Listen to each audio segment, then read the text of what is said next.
Chapter 1. Planning a Diving Adventure Vacation. At the main desk of the Joe Jackson Library Reading Room, Tony McCalla asked to borrow a laptop computer. Tony signed his name, student ID number, and the serial number of the laptop. A student on duty pulled a laptop from a shelf and handed it to him. Tony placed the laptop under his arm and headed for a study area. Tony was near the end of his sophomore year at Congaree University and was looking forward to summer vacation. His parents had told him that if he made all A's this year, they would pay half his expenses for a summer vacation. From the looks of things, he would reach his goal of making all A's. He had already succeeded in reaching another goal. He had saved enough money from part-time jobs to pay for a 2 or 3 week vacation. With the money from his parents, he could probably take a 4 to 6 week vacation somewhere. Tony knew he wanted to take scuba diving lessons somewhere, but he had not yet decided just where he would go. Sitting alone with a laptop, he figured that this was as good a time as any to decide on the best place to take his vacation. There are, of course, thousands of diving sites all over the world. Since Tony had never dived before, he needed to find a place that offered the kind of services that an inexperienced diver would need. It also had to be a place that wasn't too crowded or too dangerous. It also had to be a place that offered plenty of enjoyable ways to relax when he wasn't busy diving. He also figured that a place with warmer water might be more comfortable for a first-time diver. All these requirements probably narrowed down Tony's selections to fewer than 100 places. After much searching of the internet, Tony learned of a place called Kanifay Island in a small island nation called the Caroline Islands. Among the Caroline's many islands, there was also an island called Abatuda. The dive sites around Kanifay offered chances to swim close to sea turtles, sea snails, both with and without shells, manta rays, and sharks.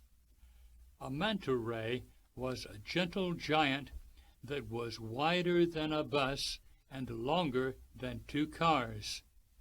Sharks rarely hurt divers, and it can be exciting to swim with them, as long as you're underwater.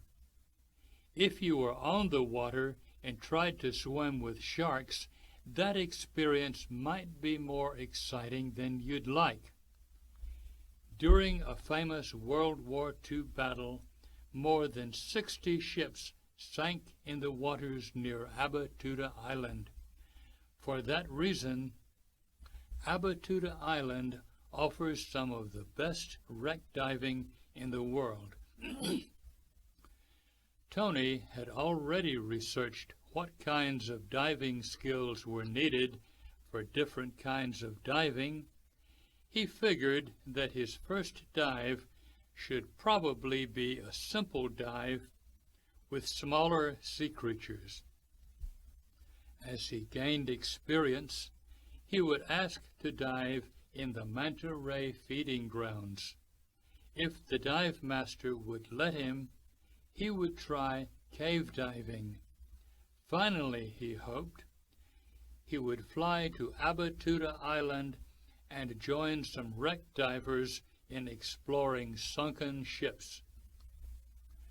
It's a fact of internet life that when you search for certain things, you usually find certain other things. Sometimes you unexpectedly find things that hold your interest. While researching Kanifay and Abatuda Islands, Tony learned that the Hollywood actor Dash Toby would be making a movie on Kanifay and other islands in the area. Dash Toby was the handsome 20-something star of such underwater action movies as Killer Octopus and Chuck Bridges and the Sea Monsters. As you might imagine, Dash Toby's movies caused very many teenagers to dream of becoming scuba divers. Now, Dash Toby was making a movie that would be called Chuck Bridges and the Treasure of Tiburon. Dash's female co-star would be Connie Fox. Wow, Tony thought, that should be a great movie. And Connie Fox really is a fox. Tony smiled at the expression he had just thought. A fox and a dog are very similar, but the words are opposites when we use them to describe people.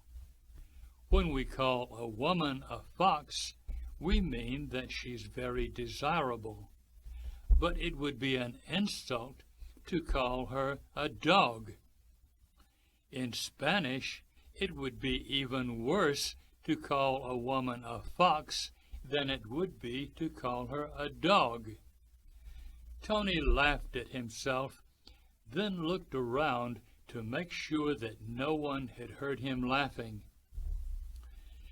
Tony wasn't sure if he would ever meet Dash Toby or Connie Fox, but he could always hope. At that moment, Tony decided that he would take his vacation on Kanifay Island and possibly Abatuda Island as well.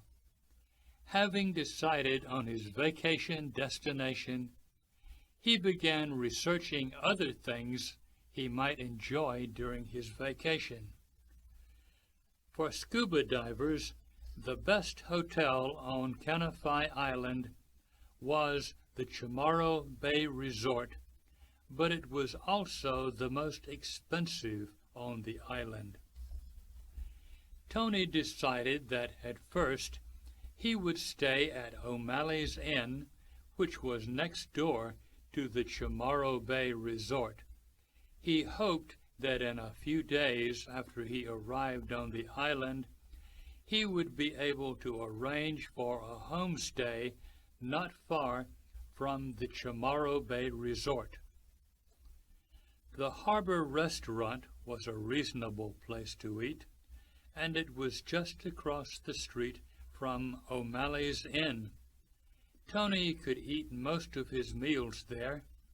Once in a while, just for the thrill of it, he may eat a meal at the Pirate Ship Restaurant. The Pirate Ship Restaurant was a 19th century sailing ship that had been turned into a restaurant for the Chamorro Bay Resort. It belonged to the Chamorro Bay Resort, and it sat in the bay nearby. Of course, if Tony succeeded in finding a private home for a homestay, he could find out how the local foods tasted. From the end of World War II until 1986, the Carolines were under American control. Although the Carolinians had their own language, most of them spoke English very well. What's more, Carolinians continued to use American money. Most visitors to the Carolines were allowed to stay no more than 30 days. Americans, however, could stay as long as they wished. There were, however, some do's and don'ts Tony would have to remember during his stay on Kanifay and Abatuda Islands. For one thing, most places on the islands are privately owned, so Tony could not go anywhere he felt like going. It would be wise to learn about a place before going there on his own, to be sure that he wasn't walking on private property. It was usually wise to go with a tour group. Tony also learned about how he should dress, or rather, how he should not dress. Rule number 1 was to keep the upper part of his legs covered. If he wore short pants, they should not be too short. Tony wasn't sure just how short too short was.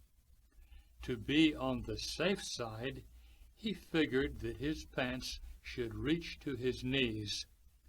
That's how long a woman's shorts had to be. It was okay to wear a bathing suit at a swimming pool or on a dive boat, but not on a beach or anywhere else. The website said that the people of Kanifay and Abatuda were friendly but shy. It's one thing to take pictures of people at a tourist area. Before taking pictures of other people, though, he should ask permission. The website also noted that the island's old stone paths were made uneven so that people walking them would have to carefully watch the stones at their feet. By carefully watching their step as they walked, people would not look around at people's homes. The website offered 2 other warnings. Although Kanifay and Abatuda Islands were safe, it may be unwise to walk around on your own at night unless you're holding a light. People might think you're planning to do something you shouldn't do. Even during the daytime, if you're entering a village, it's a good idea to be holding something such as a leaf to show that you mean no harm. The other warning was about foxes. If you see a fox, especially at night, you must not try to go near it. Instead, you should tell someone where you saw the fox and give other information about it. To Tony, this information seemed odd, so he looked up websites about foxes. Red foxes may be found in most of Europe and Asia, and red foxes had been brought into Australia. According to websites, though, there were no foxes of any kind in the Pacific Islands. From the information on the internet, Kanifay Island seemed a tropical paradise. Tony looked forward to 6 weeks of diving and other recreation in the Caroline Islands.